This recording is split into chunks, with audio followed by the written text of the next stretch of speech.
आज के इस एक्सप्लेनर में हम एक ऐसी दुनिया में कदम रखने वाले हैं जो रंगों, राजवाड़ों और अनगिनत कहानियों से भरी है।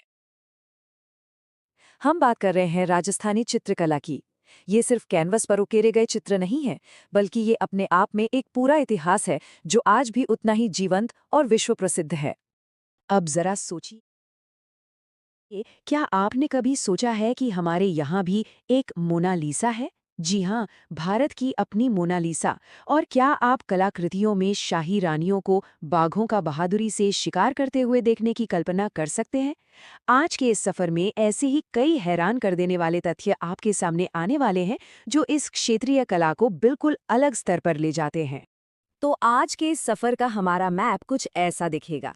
सबसे पहले हम राजस्थानी चित्रकला का वर्गीकरण देखेंगे, फिर मेवाड़ और मारवाड़ स्कूल, उसके बाद हाड़ौती और ढूंढाड़ स्कूल, फिर बात करेंगे उन खास चित्रण विधियों और रंगों की, और अंत में आधुनिक युग के चितेरों पर नजर डालेंगे।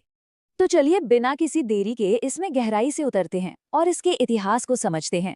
अगर हम इसकी जड़ों की तलाश करें तो सबसे पुराने सबूत हमें 1260 ईस्वी में मेवाड़ में तेज सिंह के काल के श्रावक प्रतिक्रमण सूत्र चूर्णी और जैसलमेर भंडार के ग्रंथों में मिलते हैं। इसके बाद 17वीं और 18वीं शताब्दी का वो दौर आया जिसे इस कला का स्वर्ण काल कहा जाता है। लेकिन इसे असल में वैज्ञानिक रूप से समझने का काम 1916 में आनंद कुमार स्वामी ने अपनी किताब राजपूत पेंटिंग्स में किया। यही इसका बिल्कुल पहला वर्गीकरण था। तो आइए अपनी पहली गैलरी में चलते हैं, यानी राजस्थानी चित्रकला का वर्गीकरण। इस विशाल सांस्कृतिक विरासत को मुख्य रूप से 4 भौगोलिक और राजनीतिक स्कूलों में बांटा गया है। दूसरा खंड है मेवाड़ और मारवाड़ स्कूल। ये दोनों इस कला के सबसे बुनियादी और रोमांटिक हिस्से हैं, जहां से असल में इस पूरी परंपरा की शुरुआत होती है। शुरुआत करते हैं मेवाड़ स्कूल से, जिसे इस कला की सबसे प्राचीन मूल शैली माना जाता है। इसमें उदयपुर और चावंड का नाम प्रमुख है, खासकर नसीरुद्दीन द्वारा बनाई गई रागमाला। लेकिन सच कहूं तो यहाँ जो चीज़ सबसे ज्यादा ध्यान खींचती है वो है नाथ द्वारा की पिछवाई कला। ये कला कपड़े पर बनाई जाती है और विश्व स्तर पर मशहूर है।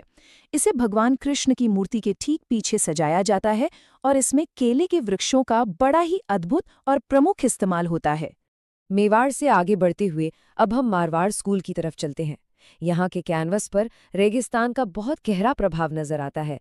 इस शैली की खासियत यह है कि यह स्थानीय प्रेम कथाओं को बड़े ही जुनून के साथ उकेरती है। जोधपुर, बीकानेर, जैसलमेर, किशनगढ़ और नागौर, ये सभी इसी मारवाड़ स्कूल के हिस्से हैं, जहाँ के हर ब्रश स्ट्रोक में आपको रेगिस्तान की तपिश और वहाँ की कहानियां महसूस होंगी। और ये बहुत ही शानदार तरीके से दर्शाता है किशनगढ़ शैली के स्वर्ण काल को। निहाल चंद के द्वारा बनाई गई ये मास्टरपीस, जिसे हम भारत की मोनालिसा कहते हैं, बणी ठणी, ये मारवाड़ स्कूल का एक ऐसा बेजोड़ नमूना है जो अपने बारीक काम और सुंदरता के लिए आज पूरी दुनिया में सराहा जाता है। बीकानेर शैली की तो बात ही निराली है। यहाँ कुछ बेहद अनोखी परंपराएं देखने को मिलती हैं। एक तरफ है उस्ता कला, जिसमें ऊंट की खाल पर एकदम बारीक और खूबसूरत पेंटिंग की जाती है, और दूसरी तरफ है मथेरण कला, जो और भी ज्यादा दिलचस्प है।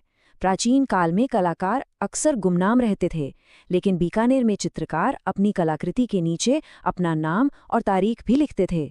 उस जमाने के हिसाब से ये अपने आप में एक बहुत ही विरल और अनोखी बात थी। हमारा तीसरा खंड है हाड़ौती और ढूंढाड़ स्कूल। यहाँ हम रेगिस्तान को पीछे छोड़कर थोड़ी हरियाली, प्रकृति और शाही दरबारों की चमक दमक की तरफ बढ़ेंगे। अब इसमें जो सबसे दिलचस्प बात निकल कर आती है वो ये है कि हाड़ौती स्कूल के अंदर ही आपको 2 बिल्कुल विपरीत शैलियां देखने को मिलेंगी। एक तरफ बूंदी शैली है, जिसमें सुनहरे रंगों का इस्तेमाल होता है, पशु पक्षियों पर फोकस रहता है और बारिश में नाचते हुए मोरों का मनमोहक दृश्य होता है। वहीं इसके बिल्कुल उलट कोटा शैली है। ये पूरी तरह से आक्रामक शिकार के दृश्यों से भरी है, इतनी आक्रामक कि इसमें रानियों तक को बाघों का शिकार करते हुए दिखाया गया है ना कमाल का कंट्रास्ट। ढूंढाड़ स्कूल की बात करें तो यहाँ मुगल कला का प्रभाव सबसे ज्यादा गहराई से महसूस होता है। जयपुर शैली में साहिब राम जैसे कलाकार हुए जो बिल्कुल लाइफ साइज यानी आदमकद पोर्ट्रेट बनाते थे। अलवर शैली में वेश्याओं के चित्र और हाथी दांत पर की गई बारीक कला देखने को मिलती है। और फिर हैं शेखावाटी की हवेलियां। यहाँ के भित्ति चित्र या फ्रेस्को इतने बड़े और शानदार हैं कि पूरे के पूरे इलाके को ही ओपन एयर आर्ट गैलरी कहा जाता है।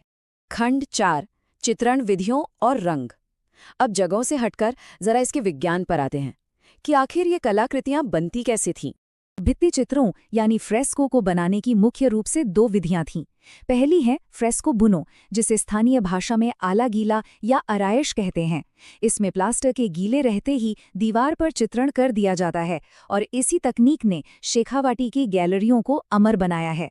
दूसरी तकनीक है फ्रेस्को सेको, जिसमें दीवार के सूखने के बाद पेंटिंग की जाती है।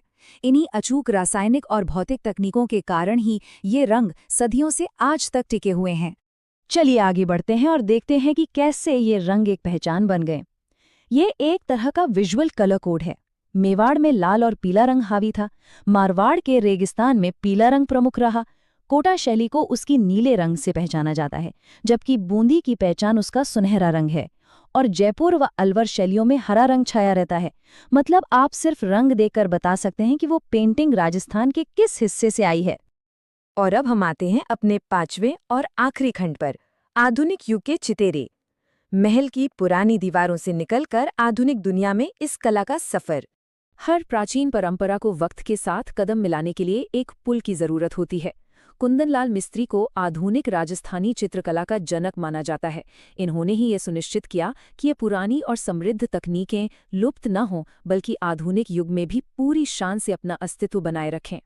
तो सबसे अहम मुद्दा ये है कि इन आधुनिक कलाकारों ने इस परंपरा को जिंदा रखने के लिए क्या किया। उन्होंने कुछ बेहद खास और थोड़े क्वर्की या अनोखे विषय चुने। जैसे सौभाग्यमल गहलोत को घोंसलों पर काम करने के लिए नीड़ का चितेरा कहा गया। परमानंद चोयल बन गए भैंसों के चितेरे।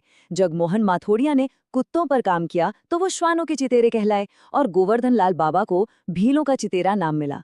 इन कलाकारों ने अपनी एक बिल्कुल अलग जगह बनाई ताकि ये कला हमेशा यादगार बनी रहे। 1260 ईस्वी के ग्रंथों से शुरू होकर आज के आधुनिक चितेरों तक का ये सफर सच में कमाल का रहा है।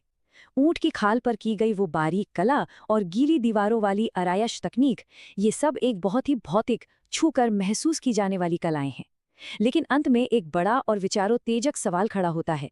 तेजी से बदलते इस डिजिटल युग में ये प्राचीन और क्षेत्र विशिष्ट कलाकृतियां आगे कैसे जीवित रहेंगी? क्या हम इन्हें सिर्फ स्क्रीन्स पर देखेंगे, या फिर इनकी असल भौतिक पहचान को सहेजने का कोई रास्ता हम निकाल पाएंगे? इस पर विचार जरूर कीजिएगा। आज के इस एक्सप्लेनर में हमारे साथ जुड़ने के लिए आपका बहुत बहुत धन्यवाद।